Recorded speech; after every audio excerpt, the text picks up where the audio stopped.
April 1945. The war was dying, but the stench of death still filled the air. Berlin was burning, its skies black with smoke. In a dark basement, a group of women huddled together, pale, silent, and terrified. They were called comfort women, prisoners of war made to serve the soldiers of the Reich. Now the American tanks were closing in. They expected hell. What they got instead was something they could never have imagined. By the final months of World War II, Germany was collapsing. Cities were reduced to rubble, factories burned to the ground, and entire divisions of soldiers vanished in the chaos. But among the ruins, there existed another battlefield, one hidden behind closed doors. These were the military brothels of the Third Reich. Here, women, some German, others from Poland, France, or Ukraine, were forced into what the Nazis called service for morale. They were known as comfort women, a title meant to disguise the horror of what they endured. Many were told it was their patriotic duty. Others were simply taken.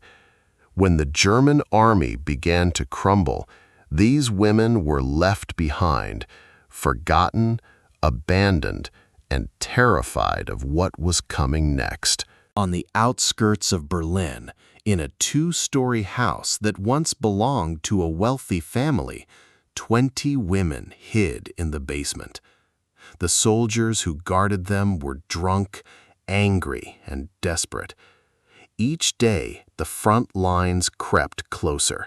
Artillery thundered in the distance. The ground shook beneath them. Rumors spread through the city, stories of what happened to women when the Red Army arrived from the east. Everyone had heard of the rapes, the revenge, the chaos. And so, when the women learned that the approaching troops were Americans, they prayed that maybe this time would be different. Still, fear was stronger than hope. They cleaned themselves, tried to look presentable, not out of vanity, but out of terror. They believed if they looked human, perhaps they'd be treated as such. One cold morning in April, the explosions stopped. Silence. The kind of silence that makes you hold your breath. Then came the sound of engines. Tank treads crushed the cobblestones outside. Someone shouted in English. The women froze. A few screamed.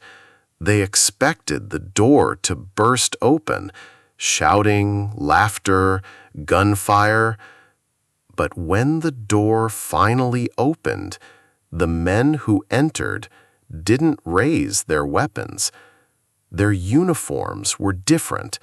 Their faces were young, tired, but calm. The first soldier to speak said only one thing. "It's over. You're safe now." The women didn't believe him. They waited for the violence to come. But it didn't. The Americans gave them water, bread, blankets. No one touched them. One survivor later said, "We were prepared for the worst. We didn't understand what mercy felt like until that day." As the hours passed, the truth sank in. The American soldiers were not there to take revenge. They treated the women as prisoners of war, not as spoils of war. Doctors arrived. Nurses took their names. The soldiers even set up a small medical tent outside the house to treat them for malnutrition and disease. In his report, one U.S. officer wrote, "These women are not criminals. They are casualties."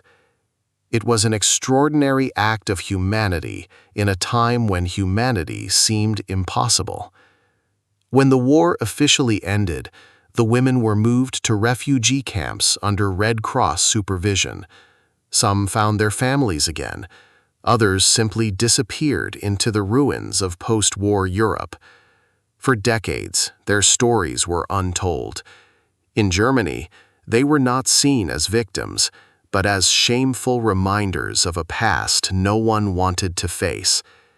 Many kept silent for the rest of their lives. It wasn't until the 1990s that historians began to uncover what really happened inside those comfort stations of the Reich. One survivor, interviewed in 1998, said, "The war didn't just take our freedom, it took away our ability to dream." In 2005, the German government finally acknowledged these women as victims of wartime exploitation. A small memorial was built in Berlin to honor them, a quiet monument to those who suffered in silence. Their story is now part of the broader understanding of the human cost of war, not the battles, not the generals, but the people crushed beneath history's weight. Because in that ruined house in April 1945, something rare happened: mercy. And mercy, in war, is the one victory that never fades. They expected cruelty and found compassion. They had been stripped of dignity, and yet, in the moment the guns fell silent, humanity returned. Their story reminds us, even in the darkest corners of war, light can still find its way.